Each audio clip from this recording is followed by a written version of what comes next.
Chapter 18. Thou Mannot Waste No Time. Of course Mary did not awaken early the next morning. She slept late because she was tired, and when Martha brought her breakfast she told her that though Colin was quite quiet, he was ill and feverish, as he always was after he had worn himself out with a fit of crying. Mary ate her breakfast slowly as she listened. "He says he wishes thou would please go and see him as soon as thou can," Martha says. "It's queer what a fancy he's took to thee. Thou did give it him last night for sure, didn't thou? Nobody else would have dared to do it. Eh, poor lad, he's been spoiled till salt won't save him. Mother says as the two worst things as can happen to a child is never to have his own way or always to have it. She doesn't know which is the worst. Thou was in a fine temper thyself too. But he says to me when I went into his room, 'Please ask Miss Mary if she'll please come and talk to me.' Think o' him saying 'please.' Will you go, miss?" "I'll run and see Dickon first," said Mary. "No, I'll go and see Colin first and tell him— I know what I'll tell him," with a sudden inspiration. She had her hat on when she appeared in Colin's room, and for a second he looked disappointed. He was in bed. His face was pitifully white, and there were dark circles round his eyes. "I'm glad you came," he said.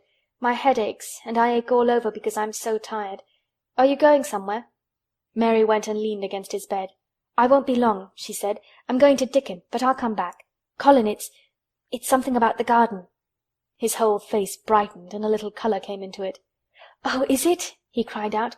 "I dreamed about it all night. I heard you say something about grey changing into green, and I dreamed I was standing in a place all filled with trembling little green leaves, and there were birds on nests everywhere, and they looked so soft and still. I'll lie and think about it until you come back." In 5 minutes Mary was with Dickon in their garden. The fox and the crow were with him again, and this time he had brought 2 tame squirrels. "I came over on the pony this morning," he said. He is a good little chap, Jump is. I brought these 2 in my pockets. This here one is called Nut, and this here other one is called Shell." When he said Nut, one squirrel leaped onto his right shoulder, and when he said Shell, the other one leaped onto his left shoulder. When they sat down on the grass with Captain curled at their feet, Soot solemnly listening on a tree, and Nut and Shell nosing close about them, it seemed to Mary that it would be scarcely bearable to leave such delightfulness. But when she began to tell her story, somehow the look in Dickon's funny face gradually changed her mind. She could see he felt sorrier for Colin than she did. He looked up at the sky and all about him. "Just listen to them birds. The world seems full of 'em, all whistling and piping," he said. "Look at 'em darting about, and hearken at 'em calling to each other. Come springtime seems like as if all the world's calling. The leaves is uncurling so you can see 'em, and my word, the nice smell there is about," sniffing with his happy turned-up nose. "And that poor lad lying shut up and seeing so little that he gets to thinking of things that sets him screaming.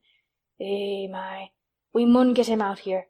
We mun get him watching and listening and sniffing up the air, and get him just soaked through with sunshine. And we munnot lose no time about it."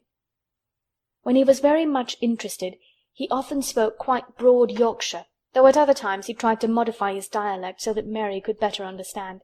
But she loved his broad Yorkshire, and had in fact been trying to learn to speak it herself. So she spoke a little now. "Aye, that we mun," she said, which meant, "Yes, indeed we must." "I'll tell thee what us'll do first," she proceeded, and Dickon grinned, because when the little wench tried to twist her tongue into speaking Yorkshire it amused him very much. "He's took a greatly fancy to thee. He wants to see thee, and he wants to see Soot and Captain.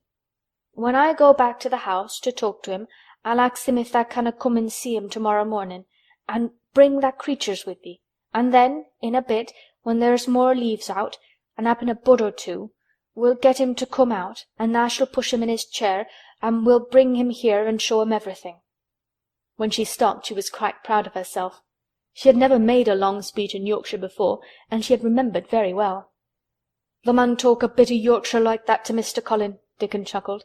"Tha'll make him laugh, and there's nowt as good for ill folk as laughin' is. Mother says as she believes as half a hour's good laugh every morning 'ud cure a chap as was makin' ready for typhus fever." "I'm going to talk Yorkshire to him this very day," said Mary, chuckling herself. The garden had reached the time when every day and every night it seemed as if magicians were passing through it, drawing loveliness out of the earth and the boughs with wands. It was hard to go away and leave it all. particularly as Nut had actually crept onto her dress, and Shell had scrambled down the trunk of the apple tree they sat under and stayed there looking at her with inquiring eyes. But she went back to the house, and when she sat down close to Colin's bed, he began to sniff as Dickon did, though not in such an experienced way. "You smell like flowers and fresh things," he cried out quite joyously. "What is it you smell of? It's cool and warm and sweet all at the same time." "It's the wind from the moor," said Mary. "It comes o' sitting on the grass under a tree with Dickon and with Captain and Soot and Nut and Shell. It's the springtime and out o' doors and sunshine a smells so gradely." She said it as broadly as she could, and you do not know how broadly Yorkshire sounds until you have heard someone speak it. Colin began to laugh. "What are you doing?" he said.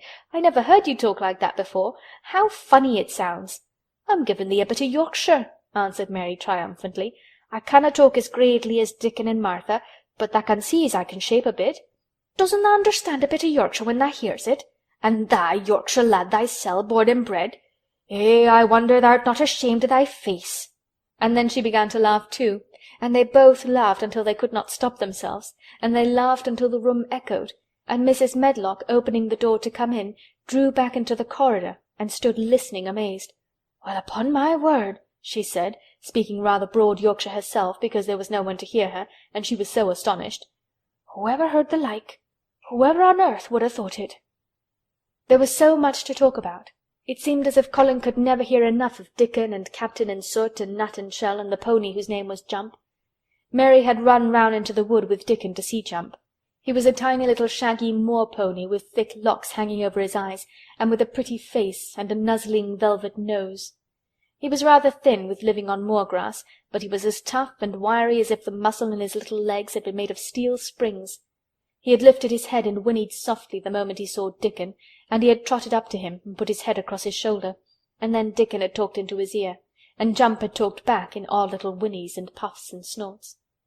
Dickon had made him give Mary his small front hoof and kiss her on her cheek with his velvet muzzle. "Does he really understand everything Dickon says?" Colin asked. "It seems as if he does," answered Mary. "Dickon says anything will understand if you're friends with it for sure, but you have to be friends for sure." Colin lay quiet a little while, and his strange grey eyes seemed to be staring at the wall, but Mary saw he was thinking. "I wish I was friends with things," he said at last, "but I'm not. I never had anything to be friends with, and I can't bear people." "Can't you bear me?" asked Mary. "Yes, I can," he answered. "It's funny, but I even like you." "Ben Weatherstaff said I was like him," said Mary. "He said he'd warrant we'd both got the same nasty tempers. I think you're like him too. We're all three alike, you and I and Ben Weatherstaff. He said we were neither of us much to look at, and we were as sour as we looked. But I don't feel as sour as I used to before I knew the Robin and Dickon." "Did you feel as if you hated people?" "Yes," answered Mary without affectation. "I should have detested you if I had seen you before I saw the Robin and Dickon." Colin put out his thin hand and touched her. "Mary," he said, "I wish I hadn't said what I did about sending Dickon away. I hated you when you said he was like an angel, and I laughed at you, but perhaps he is." "Well, it was rather funny to say it," she admitted frankly, "because his nose does turn up, and he has a big mouth, and his clothes have patches all over them, and he talks broad Yorkshire. But if an angel did come to Yorkshire and live on the moor, if there was a Yorkshire angel, I believe he'd understand the green things, and know how to make them grow, and he would know how to talk to the wild creatures as Dickon does, and they'd know he was friends for sure." "I shouldn't mind Dickon looking at me," said Colin. "I want to see him." "I'm glad you said that," answered Mary, because Quite suddenly it came into her mind that this was the minute to tell him. Colin knew something new was coming. "Because what?" he cried eagerly. Mary was so anxious that she got up from her stool and came to him and caught hold of both his hands. "Can I trust you? I trusted Dickon because Bert's trusted him. Can I trust you for sure? For sure?" she implored. Her face was so solemn that he almost whispered his answer. "Yes! Yes!" "Well, Dickon will come to see you tomorrow morning, and he'll bring his creatures with him." "Oh! Oh!" cried Colin out in delight. "But that's not all," Mary went on, almost pale with solemn excitement. "The rest is better. There is a door into the garden. I found it. It is under the ivy on the wall." If he had been a strong, healthy boy, Colin would probably have shouted, "Hooray! Hooray! Hooray!" but he was weak and rather hysterical. His eyes grew bigger and bigger, and he gasped for breath. "Oh, Mary!" he cried out with half a sob. "Shall I see it? Shall I get into it? Shall I live to get into it?" And he clutched her hands and dragged her toward him. "Of course you'll see it," snapped Mary indignantly. "Of course you'll live to get into it. Don't be silly." And she was so unhysterical and natural and childish that she brought him to his senses, and he began to laugh at himself. And a few minutes afterward she was sitting on her stool again, telling him not what she imagined the secret garden to be like, but what it really was, and Colin's aches and tiredness were forgotten, and he was listening enraptured.